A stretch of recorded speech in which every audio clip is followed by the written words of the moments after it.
Welcome everyone to Wrasslin Raw!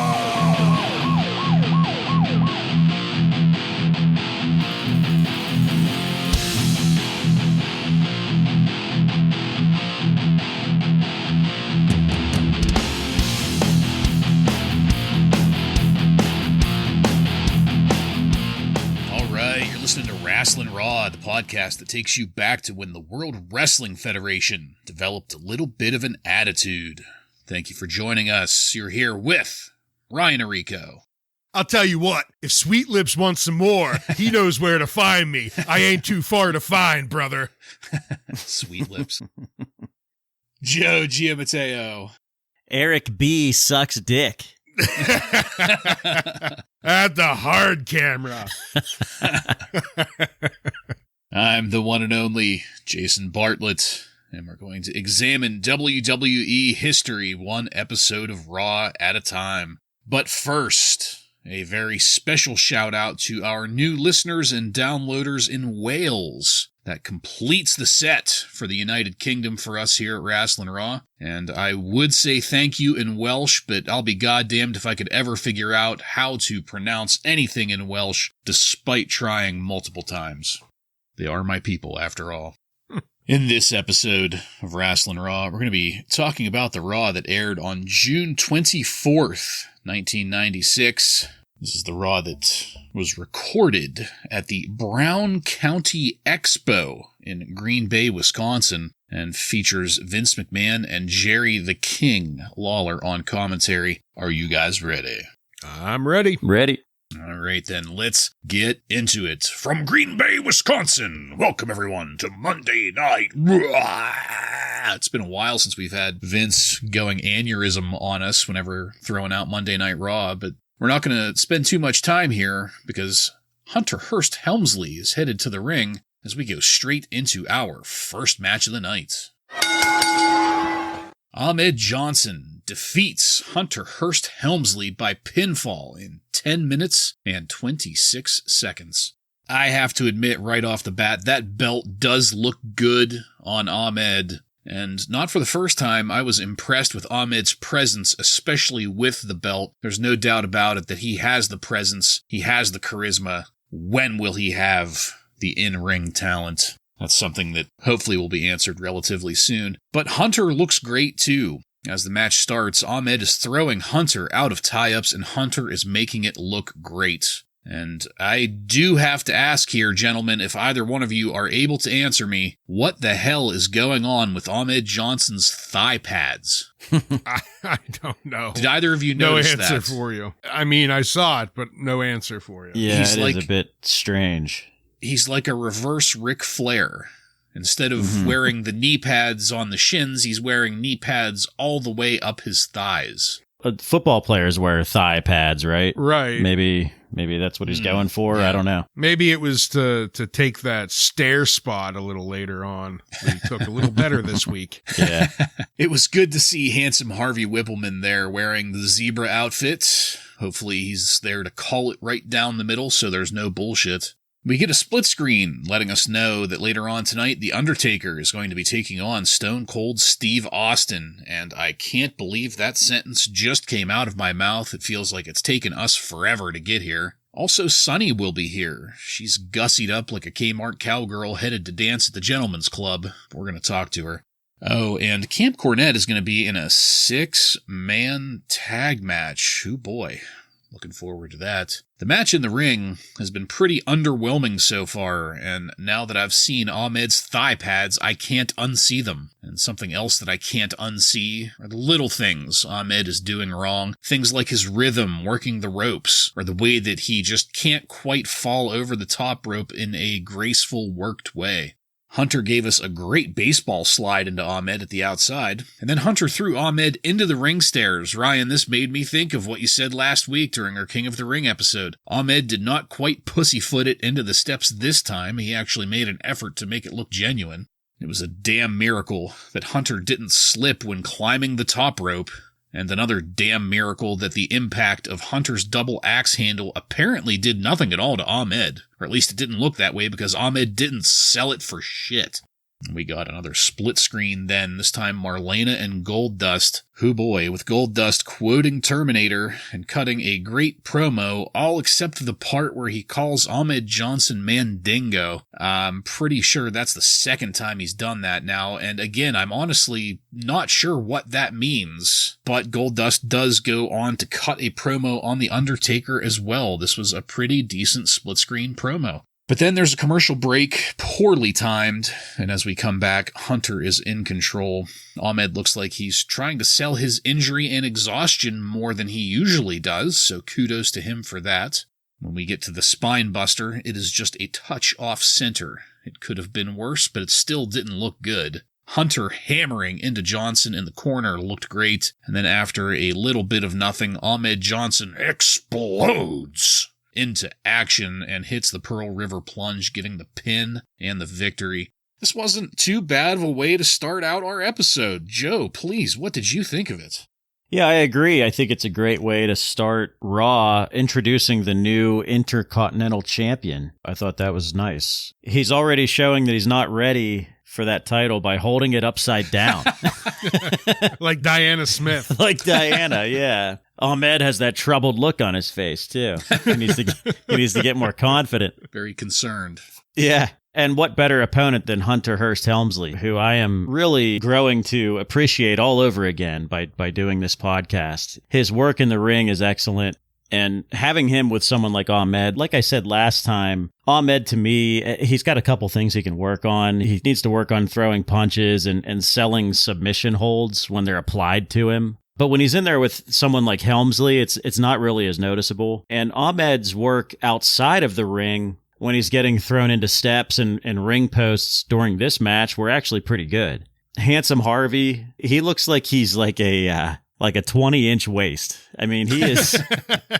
Takes us back to the Macho Man days when he said he shops in the boys section. Yeah. I forgot about that. You're right. He is so tiny. And his counts are a little slow, too, especially compared to the other referees. But that's okay. He gets the job done. Nice to see him in there. The Goldust interview, I thought, was pretty good. I mean, outside of the Mandingo stuff, he has more of an angry tone in this interview. He's angry that he lost his title, and I liked it. And Helmsley had a nice little counter to that Pearl River Plunge, because the fans were really... Yeah, the first time. Yeah, they were getting up on their feet, getting excited for it, and then Helmsley flipped him over to counter it, which was cool. Yeah, not a bad match. I think it helps elevate our new Intercontinental Champion. His matches they're getting a little bit longer now, and they're not necessarily worse, I don't think. Yeah, this was a pretty long match, really. And Ahmed Johnson looked good. I mean, he still looks green here and there, but I mean, the real credit, though, has to go to Hunter in this match, because he does a really good job of putting Ahmed over here, just making him look extra powerful and like a champ. But it wasn't an easy match. This wasn't a squash match by any means. I was excited that they started everything off by showing us that exclusive Coliseum home video shot, and we got to see the Bushwhackers again celebrating with Ahmed Johnson in the back. That was a nice touch. You've already spoiled your highlight. Yes, there it is. And then, Joe, you used it for your entrance. We got a few times a beautiful shot of this 3-person giant sign, Eric B. sucks dick. And they held it up every time the hard camera came back. But once the match got going, yeah, this is deep in Hunter's descent for his punishment of the curtain call, but he's taking it on the chin here in the way that he just makes Ahmed look good. And I really had to highlight the spot with the stairs, because I criticized them so much, which would have just been a night before from their taping. And I'm not sure if someone actually maybe criticized him, or gave him a pointer like, hey, that was a little bit weak. You got to throw it in there, because he left his feet to hit into it this time. So yeah, there was no pussyfooting at all. I mean, it was not Mankind level, but it was much, much better. And, we had the split screen towards the beginning of the match where they just give us a rundown of every match that's going to happen tonight. And then we go to Goldust for another split screen. So we get two of them. And I would say, unfortunately, Goldust cuts a good promo because at that point, there's actually some decent action going on in the ring too. And, I can't put my attention on either of them because it was a good promo. I wish they would have saved it for either before the match or after and not interrupted the match with it. But I thought throughout the whole match, pretty impressive. I think we only had one arm bar towards the beginning. Yeah. And it didn't even last that long. And this was, how long was this match? It had to be pushing 10 minutes, right? Yeah, this was clocking in at 10:26. Yeah, pretty impressive, I thought. And Johnson, he's getting incrementally better, I think, each time we see him. And certainly a lot of credit goes to Hunter here. There's no doubt about that. Yeah, absolutely agreed. I love how you guys brought up some of the past for Harvey Whippleman there. One of the things that really struck me in this is at a couple points during the match, you could hear him talking, regular referee talking, like, hey, knock that off kind of talking. And it always struck me about him that he is the size of a small boy, but also that he has this almost high, like a slightly higher pitched Vince McMahon voice. Like, for as small as he is, he kind of sounds like this a lot. Yeah. It just doesn't, it doesn't fit in a funny way. Well, let's move it along here. Doc Hendricks has come down to the ring to interview Ahmed Johnson. And we're going to hear from a winded Ahmed about being the first ever African-American Intercontinental Champion ever. He starts off by calling Doc Mike and then corrects himself, which was hilarious. We're live, pal. He's very proud to be the very first African-American champion of the world. He's a man of the people, though. He's going to defend the belt for everyone from now on. And then when asked about Goldust wanting a return match, Ahmed says that Sweet Lips can come find Ahmed in the hood when he wants to. We move to a commercial pitch for the King of the Ring encore, really playing it up. And then we have Sonny coming out to join commentary. But we can't go too deep into that because we need a commercial break. We need to go to a foot action, whatever the hell that is, slam of the week. Lo and behold, the foot action slam of the week is Marty Jannetty. And it's video footage of Marty Jannetty almost paralyzing Skip of the Body Donnas, which we do get replayed 3 or 4 times.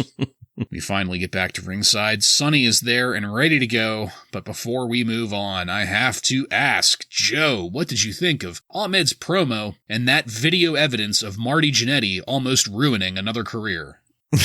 Ahmed's interview with Doc was nice. This was a big-time babyface promo. They're highlighting the fact that he's the first African-American Intercontinental Champion. He's saying he's a man of the people. He's not, he's not out there for himself. He wants to keep that title where it belongs for the people. I popped when he said he can find me here or tell him to take a ride down to the hood. I fucking loved that. Yeah, so I think it highlights that we've got this mega babyface with this title now. The other stuff, the King of the Ring encore commercial, not much to say there. And Sonny is going to be one of many to join us on commentary here tonight. Foot action slam of the week.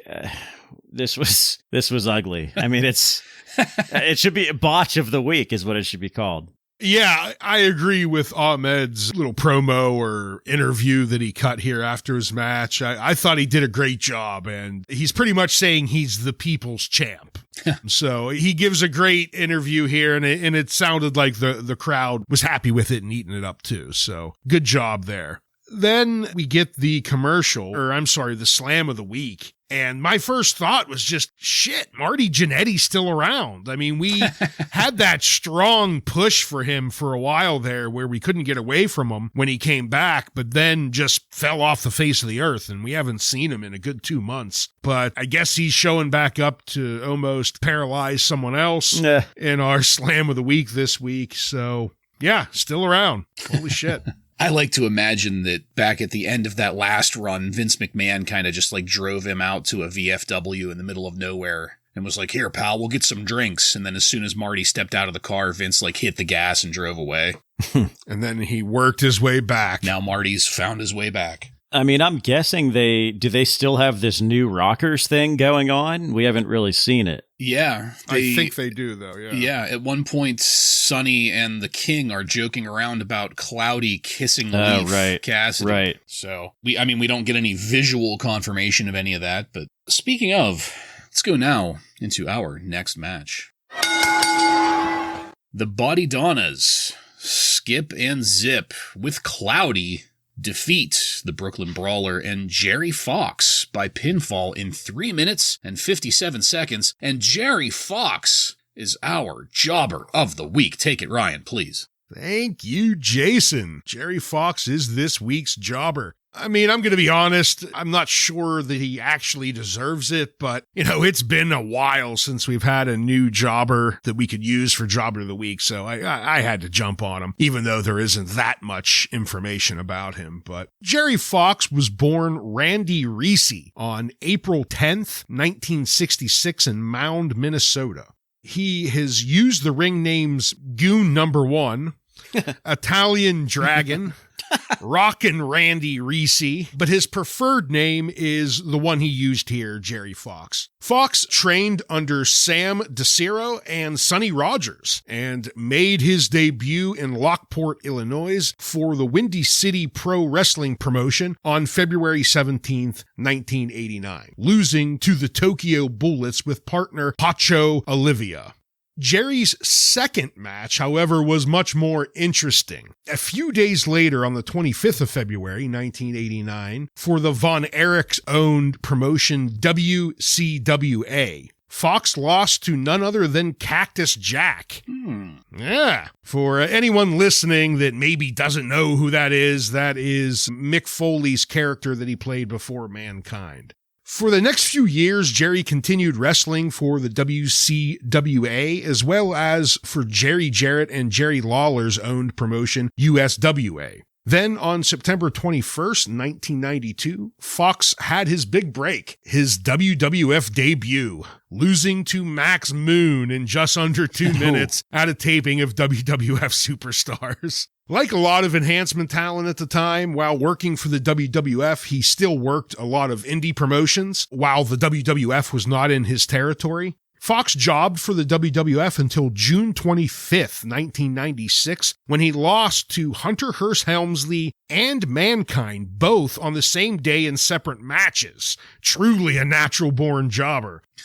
After leaving the WWF, Jerry spent the next 17 years wrestling for over a dozen indie promotions, never again really sniffing the mat of any well-known promotions. His final match was on October 19th, 2013 for Premier Pro Wrestling, losing to the team of Kelvin Beckham and Matt Vane with partner Shawnarchy. Wait, what? Yeah. His partner's name was Shawnarchy. That's pretty clever, I have to say. He now lives in Chicago, Illinois, and if you're interested in mainly learning about his politics with maybe a tiny sprinkling of wrestling, he is very active on Facebook. However, if you're looking to follow him on Twitter, too bad, his account has been suspended. During his wrestling career, Jerry Fox only held one belt, the ACW Tag Team Championship, for a couple months in 2001. And he finished with a record of 31 wins, 75 losses, and 1 draw, safely securing him an official jobber title. Yes. I'm sure many of our listeners remember tape trading that Cactus Jack versus Italian Dragon match back in the day. Absolutely. Well, thank you, Ryan. And, for somebody that you claimed didn't have a lot going on, he kind of had a lot going on. Not he made bad, it all the way up to 2013. Well, yeah, I mean, he had some matches, but it was all no-name stuff, though. He was wrestling high school auditoriums and whatnot. Yeah. And he's 0-1 versus Twitter. Yeah. Well, back in the ring, we get some video of the Body Donna's managerial applicants, and then some footage of Cloudy herself there in the ring. Zip and the Brawler look decent opening up this match, and once again I am struck at the resemblance between the Brooklyn Brawler and Artie Lang. It's like a damn carbon copy, with the Brawler in slightly better shape. Sunny was honestly a little irritating on commentary to me here. That's just my opinion. It was too much. It was constant. Her just kind of loud tone of voice. And then Jerry Fox got in the ring. Those tights were very loud and kind of terrible. Sunny does drop the tidbit, though, about bringing in a singles contender. I wonder what's going on there. I look forward to finding out in the future. And at this point, there was just so much going on here that this was almost hard to watch. We had camera angles that were designed to try to get some action in that also included Cloudy. Sunny was running her mouth almost constantly on commentary. The competitors in the ring were making an honest attempt at having a good match, but between just the camera change-ups and then the audio assault from Sunny, this was almost too much for me. Thankfully, though, it didn't go on for much longer, as a questionable pin was made in the ring with too many individuals within the ropes. But regardless, it got us to the bell. Cloudy does dance aggressively towards Sunny afterwards, chasing Sunny out of the ringside area, round and round the ring. I know we've mentioned it before, but it struck me here again just how bad the Body Donna's gimmick is, especially if we're apparently trying to get them over as babyfaces now. Am I reading this situation correctly? Yes, that's what I took it as. Yeah, I mean, I'm still not entirely convinced that they have a snowball's chance in hell of actually getting over that way, but when everything is a comedy act in the tag team division, it's hard to take it seriously, let alone understand it. Ryan, please, what did you think of this match? I mean, it was kind of a waste, as you stated, just confusing and way too much going on. We start off with Zip and the Brooklyn Brawler in the ring, and of course, the Brooklyn Brawler, he's the consummate professional. It doesn't look bad to start off. And then Skip comes in, and that looks good too. Jerry Fox comes in with his outfit that looks like he just showed up and they told him to pick out a few things from the rack. But it didn't matter because his job was just here to get annihilated and pinned, which he does. We get to the end of this match and we see what the whole match is really about. This entire waste of time with the tag team division is just to set up a confrontation between Sunny and Cloudy. Cloudy gyrates around a little bit. Sunny's disgusted. The King's disgusted. I'm disgusted. and so I guess mission accomplished there. They highlighted the two managers here and ignored the tag team. So they did what they wanted. Yeah, this is all just more comedy stuff that's not funny. And it's really annoying. It's like one of these obstacles we have to get over whenever we're watching these episodes. Yeah. Sunny, it's a shame because Sunny is such a natural talker for the wrestling business at such a young age. It's almost going to waste because of this stupid fucking Cloudy shit. So they're wasting her talent and the Body Donna's talent all at the same time because the Body Donnas, they look okay here, but none of it matters because they're basically a comedy team now at this point. They're just there to highlight Sunny. Yeah. I feel like Sunny should be highlighted, but I feel like they could have just come up with more creative ideas to do that. And Jerry Fox, his pants, they're so 90s looking. Like it just looks like it looks like there's the graphic you see on like Saved by the Bell when the show starts, Yes. Yeah. It's pretty great. Yeah, I thought it was like his tights were like a mishmash of other performers who had their tights ripped at some point. So like, the seamstresses made him some tights out of some scraps of Bob Holly, some scraps of Jannetty, some scraps of one or two other guys. What I thought of when I saw them immediately was back in elementary school when the book fair would show up getting like a Trapper Keeper with some 90s print on it of some sort. Yeah. Absolutely. Good call on that one. Well, we're going to move it along to next week on Raw. We're going to pitch what's going to be happening. And what's happening is Shawn Michaels will take on Marty Jannetty. What? One-on-one in a non-title match. Thank God. The return we've all been waiting for. During this pitch, Vince said, and I quote, "While Shawn Michaels' star continued to rise, Marty's burned out." And that came with a sad-looking image of Marty leaning on the apron in the corner in a match. Am I just adding this in my memory that it faded to black and white? Yes, it did. Yeah, okay. That's what I thought. Yeah, I mean, it was backed by an entire background sequence of the whole relationship between Shawn Michaels and Marty Jannetty getting kicked through the barbershop window, that kind of thing. There are later Intercontinental title matches. This all comes down to one point, though. We're going to try to recapture stolen glory next week, with the inference there that Marty's glory was stolen by a person who's currently a heavily pushed babyface WWF champion. Homewrecker. And a homewrecker. Yeah, good point. But back at ringside, the Body Donnas haven't left yet. Cloudy is there to, I guess, try to make out with the King. That was just knee-slappingly funny. There's more Wrasslin to come, but I do have to pause here and ask, Ryan, what do you think about the video package leading up to Marty Jannetty coming back to our screens to wrestle the current WWF champion? I don't think much of him, to be honest. But I did laugh because I got to see him kicked through the glass again. So I was happy to see that. He threw himself through that glass. If we're going to have to see Marty Jannetty, at least it's against Shawn. That should be somewhat entertaining, maybe even get a 3-4 star match out of it. Who knows? I'm not going to say I'm looking forward to it, but it's nothing to turn my nose up at, I guess. As long as Marty doesn't break Shawn's neck. Yeah, that's really, I'm concerned about the safety of our champion for sure. This Cloudy stuff is just so bad. It's just not funny. It's comedy stuff that's not funny at all. Yeah. Yeah, it really reminds me of the Millionaire Ted bullshit. Just driving it down our throats, and it's just not funny at all. Yeah. Yeah, completely agreed on that.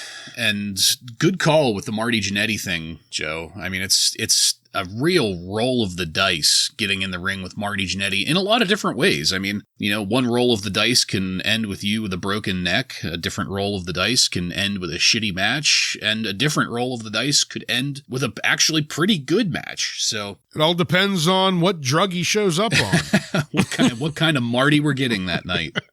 Well, gentlemen, the girthy beef is headed to the ring for our next match. Camp Cornette, that's Vader, Owen Hart, the British Bulldog, along with Jim Cornette and Diana Smith, defeats Aldo Montoya, Savio Vega, and Barry Horowitz by submission in 4 minutes and 17 seconds. Jim Cornette is going to be joining commentary for this match. I love Owen Hart's new trunks. Did you guys notice that? They have gold slammies on the sides now. Mm-hmm. Yeah. Barry Horowitz and Owen Hart starting out this match looked pretty good. And then so did Savio Vega and the Bulldog. This was not too bad of a start. But then Vader got in the ring with Savio, and whatever momentum was moving in that ring kind of slowed down a bit. Once Vader came out and went to Owen Hart and Aldo Montoya, it wasn't looking bad. We started to build up some of that energy again, and neither did the Bulldog when the Bulldog came in to take on Montoya. But then Vader came back in. It wasn't as slow as before, but that's because the Bulldog was in the ring to assist and launched Vader in what was a pretty decent-looking slingshot across the ring into Montoya in the corner. And that's more or less where we ended things, because that slingshot sets up a series of events where Owen comes in to apply the sharpshooter and get the submission from Aldo Montoya. And it's telling that between Aldo Montoya and Barry Horowitz, Aldo does the job here. Camp Cornette pauses for some posing in the ring, and we've really started to set the stage for that 6-man tag match at the International Incident pay-per-view coming up next month. I generally dislike 6-man matches, but this wasn't all that bad because it did a quick and efficient job of keeping the story alive. Joe, please, what did you think of it?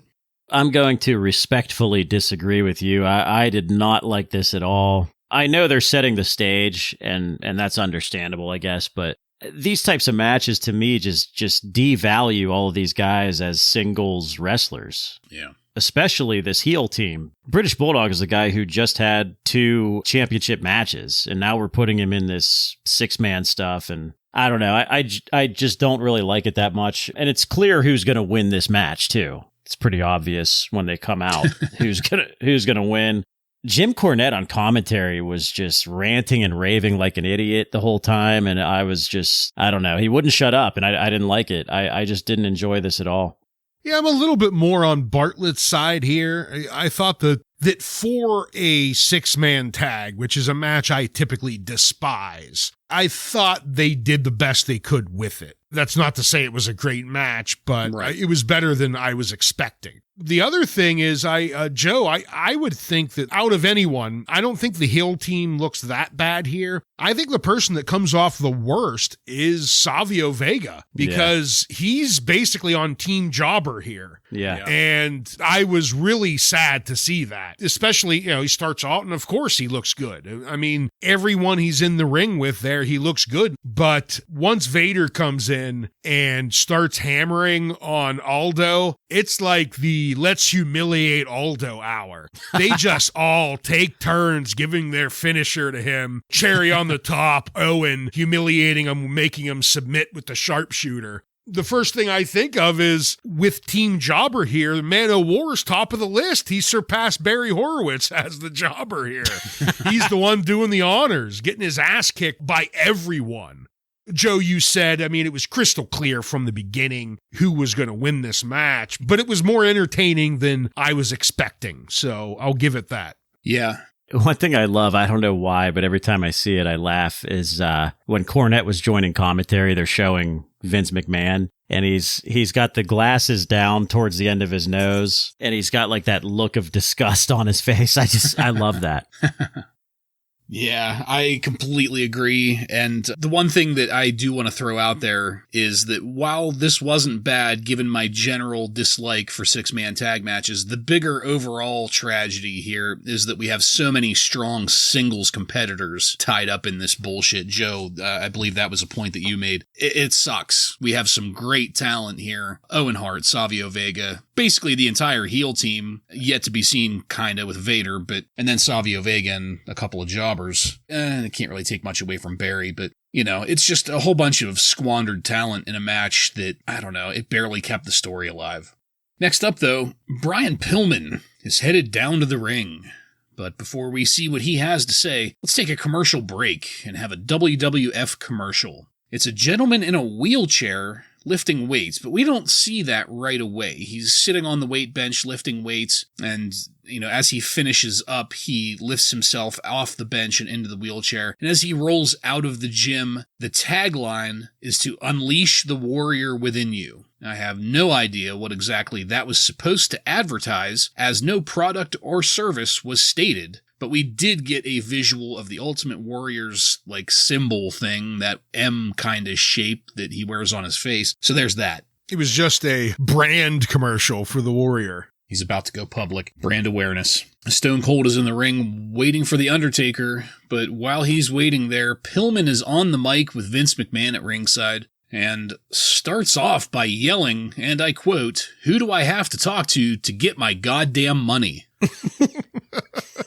Completely out of nowhere. Vince is nonplussed at this and more or less doesn't know how to respond to Pillman. He cuts it down pretty quickly and they move on. But the bell is about to toll for our next competitor, and before we get there, I have to ask, Joe, what did you think about that weird Warrior commercial and Brian Pillman's mini interview with Vince McMahon at ringside? Yeah, the weird Warrior commercial was certainly weird. It started out as a feel-good type of thing. You see a guy working out and he's leaving in a wheelchair and doesn't stop him. He's working hard. But then you see this Warrior stuff and it's like, oh, now it's kind of low rent because of what the Warrior is, Brian Pillman, this interaction between him and Vince was kind of funny. It almost looked like Vince didn't really know what he was going to say, because he's not holding the microphone up for, you could barely make out a lot of what Pillman was saying, but it was interesting, that's for sure. Yeah, as far as the commercial, you guys kind of covered it. It was a bit odd, just with the ending and it being just a Warrior brand commercial. Continuing with odd, I didn't know what to make of this Pillman. It looked like Vince was completely confused, just like we were, over whatever Brian Pillman was talking about, asking for the money, because Vince just kind of looks at him like, what the fuck are you talking about? And we move on. We don't acknowledge it at all. He did apologize. Vince did apologize. Yeah. Well, what was funny about it is that he starts off, Pillman starts off talking about, who does he have to talk to get his goddamn money? But then Vince replies very rationally. One of the things that Pillman also says is, I've been here for like 2 weeks or something like that, and no money. And Vince says, well, you haven't set foot in the ring yet. And just kind of lowers the mic away from him, and that's where we start to break away from that. So I really wonder if it was just Vince being Vince, because he is pretty good about reacting to things in dramatically appropriate ways. And, really, if you think about it, the correct way to react to Brian Pillman here is to be confused and to try to walk away. So I don't know. If Pillman surprised Vince with this promo, or if this was planned this way, either way, Vince reacted correctly, I guess. Well, the lights are going to go out to take us into our final match of the night. The Undertaker, with Paul Bearer, defeats Stone Cold Steve Austin by disqualification in 11 minutes and 19 seconds. The Phenom is in a bad state of mind, according to Vince McMahon, to which Jerry Lawler replies that Mankind might be the Phenom now. And commentary did a really great job of continuing the story here during the entrances. Lawler even drops the hint that he doesn't think it was an accident, Paul Bearer hitting The Undertaker with the urn at the King of the Ring. But Stone Cold is in the ring, and he's not waiting for the bell to start as things get going. And the work doesn't look too bad. What looks even better here is the storytelling in the ring, as The Undertaker is able to get some trepidation out of the usually icy Stone Cold Steve Austin. In split screen, Jerry Lawler is trying to interview Paul Bearer there at ringside. Paul Bearer is diligently ignoring him with a look of disgust on his face. The work was good and looked solid up through the commercial break. I realized I didn't have many notes here because I was just enjoying watching this match.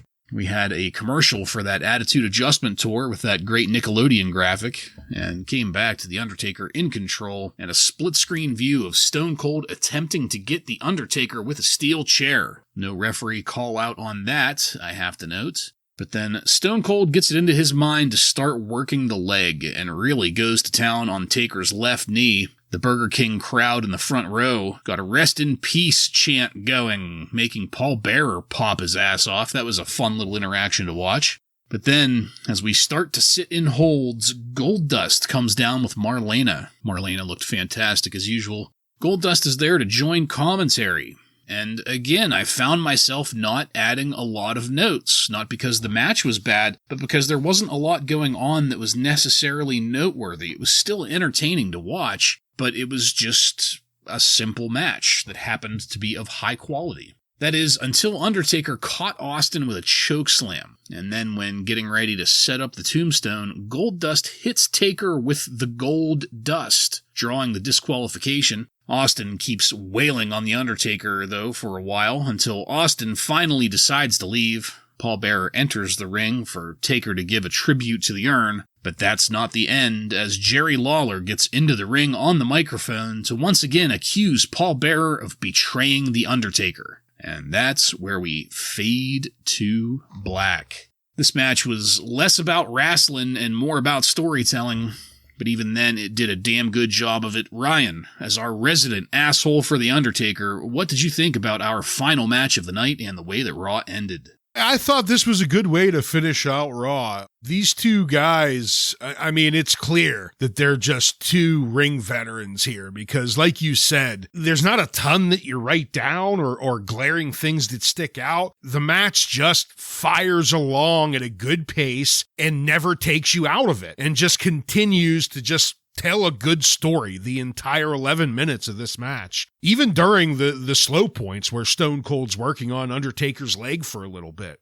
And you also pointed out what a good job, especially Jerry Lawler does, it just all around keeping this story going, reminding us just how dominant Mankind has been over The Undertaker, including in their match. Putting that little nugget in our mind of, did Paul Bearer do that on purpose? You know, he brings that up a couple times. So I really have to give Lawler credit on commentary, just continuing to play the story, and Austin and Undertaker, for their first time together, really doing a good job with each other. Yeah, I don't really have a ton more to add, just because it was just a fun match. And Undertaker at the end, he hits the tombstone the choke slam. And as he goes for the tombstone, probably my only gripe. I didn't care for the ending so much, Goldust throwing the gold into the face, but it does play a good role here, because it allows Stone Cold, our newly crowned King of the Ring, to basically end in a stalemate. Yeah, he technically loses to the Undertaker, but it's because Goldust threw gold in the Undertaker's face. So maybe Stone Cold,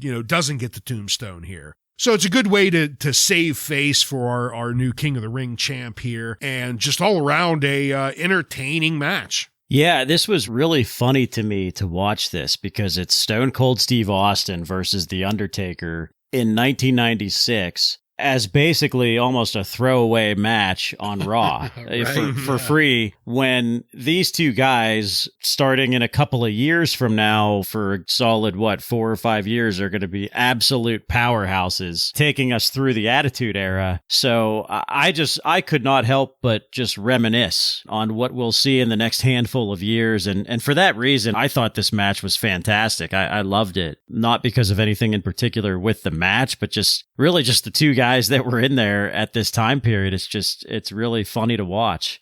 Steve Austin, his selling abilities, I don't know if you guys really noticed, but he just wildly flails his body around when he's selling. And I kind of wonder if maybe he had to change that a bit after his neck injury in 97. I guess that would make sense. We'll have to see. But yeah, he really sells. His selling abilities and fundamentals are just so solid, which obviously helped catapult him to superstardom here in a couple of years. So I really enjoyed this, and I think that the storytelling is becoming interesting now, with Jerry Lawler yelling at Paul Bearer about why he's interfering and just why he appears to be almost turning on The Undertaker. So they're really tickling our taint with that, and I like it.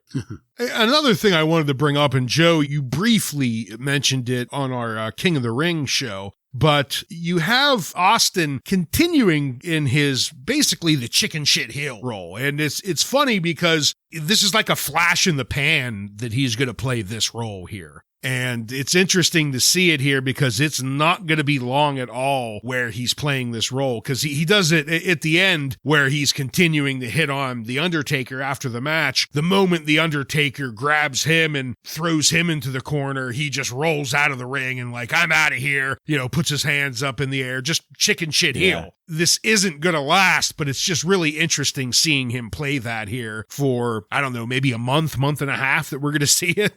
Yeah, what I found interesting about it is we have a very clear example of what it looks like whenever you're strapping the rocket to somebody. I mean, we had him with Ted DiBiase, and that was all well and good, but over the course of a relatively short period of time, last night he wins the King of the Ring tournament, and honestly, going into that, there wasn't a whole lot, we knew about it in hindsight, but there wasn't a ton to suggest that he was going to be the winner there. Right. But he wins the main, point of the pay-per-view last night. The very next night, he is in our top of the card match with The Phenom, one of the most popular superstars, where he goes toe to toe with The Phenom for 11 minutes. So it just seems like out of nowhere, Austin is headlining everything. I mean, I know that's kind of dumb to say with only 2 examples, but it just, that's how it feels already. It's like, wow, now it's just Austin out of nowhere. It's like Marty Jannetty all over again. No.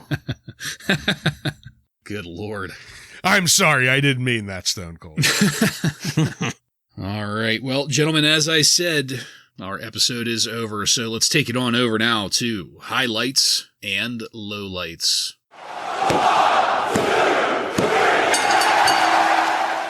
Joe, please, why don't you go first? I'll start with my highlight because it's fresh in my brain here. This Austin versus Undertaker match. Just, again, I just reminisced about just the great stuff they would do later on and just really enjoyed this match. For my low light, I'm going to go with the stuff with Cloudy because I feel like it just cripples one potential superstar with Sonny, and the other is the team of the Body Donnas. It just cripples both of those things. Yeah, I'm going to be paralleling you pretty close here. The highlights, the final match, for a lot of the reasons you stated, and the fact that this was just an excellent example of what happens when you put two guys that know what the hell they're doing together. Low light, slightly different than you. I'm going to go with the whole shit show that was that match, not just Cloudy, but the Body Donnas versus the Jobber team there. That was just a low light in general. No one seemed to really know what direction they were trying to go in, and it was just a confusing mess. Funny answers, guys, because we've all come to the same conclusions, but from different angles here. My highlight and low light both revolve around stories. So my low light, bad storytelling, notably in the Body Donna's Jobber match. That whole situation is a story that I could do without, and we are just putting way too much time and resources into that story. It's going nowhere. Nobody gives a shit. I certainly don't. And my highlight is good storytelling, notably the ongoing Undertaker-Mankind story that we used this headlining match to help perpetuate. It was just good shit all around, the way that they're keeping that going and keeping it fresh in our minds. And I had an additional supplemental question to you guys because I didn't get a satisfactory answer to this in our match, and hopefully maybe one of you guys did. Goldust. Is he feuding with Ahmed Johnson, or is he feuding with The Undertaker? Or is it both? Yeah, I kind of got both. It seems like at some point in the future, they are trying to set up a rematch against Ahmed Johnson, but at the very next pay-per-view, he has a match against The Undertaker. So they're also trying to shoehorn in some bit of a story with him as well.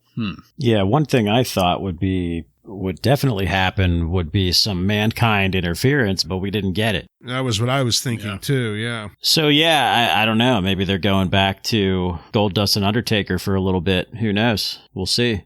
Another thing, so we all hated that Body Donnas thing. They showed the video highlights of some people's entries to become the manager. Yeah. During that. And I actually kind of enjoyed that. I mean, they were talking over it the whole time, which kind of ruined it, but that was pretty cool to see that. Yeah, it was pretty entertaining to see that. A couple of them cut half-decent promos, too. Well, Joseph, I don't suppose you've got any contemporary wrestling news from on and around June 24th, 1996 for us? I do. You guys aren't going to believe this, but Titan Sports has filed a lawsuit against WCW. No. I know that's hard to believe, but even on top of that, they have a request for a restraining order as well. Oh. Now spit out my drink. As a result of WCW's angle with Hall and Nash, of course, the lawsuit has 4 counts: unfair competition, trademark and trade dress infringement, What? Connecticut unfair competition, and my absolute favorite, number 4, there was a Nitro episode where the lights went out. Oh, yes. And, I knew it. and Eric Bischoff and some others were blaming it on the WWF on air Slander. as a joke. And this is 4th count defamation and libel for that incident. Defamation of character. Unbelievable, right? Wow. But there you have it. Somebody call Larry Flint. Yeah. Dave Meltzer commented on the Steve Austin and Undertaker match, and he said it was long and boring. So he was not a fan of that match. Todd Pettingzoo was hospitalized due to a kidney stones issue. The Toddster. Yeah, get better soon, Toddster. Piss that sharp rock out. Yeah. Feels like I'm pissing razor blades. Are you guys familiar with the name Bill Irwin? That sounds familiar. He is going to be coming into the WWF. His gimmick will be a hockey gimmick called the Goon. The Goon. The Goon. So we will end on a good note there. That is all. Thank you, Joseph. Illuminating as always. And that's it, folks. We are done with this one. I want to thank you again for joining us. If you like what we're doing here and want to connect with us, you can email us at WRASSLINRAW. Just add @gmail.com to the end of that to submit questions or comments. Check us out on social media and on every podcast subscription platform. While you're there, don't forget to follow and subscribe to get every episode of Wrasslin Raw coming to you every week. Give us a 5-star review and let your friends know how much cooler they would be if they became Rawheads like you and me. Next week on Wrasslin Raw, we're going to take a look at the Raw that aired on July 1st, 1996, with matches featuring Marty Jannetty, Duke the Dumpster Droese, and many more. So, for Joe and Ryan, I'm Jason, and this has been Wrasslin Raw.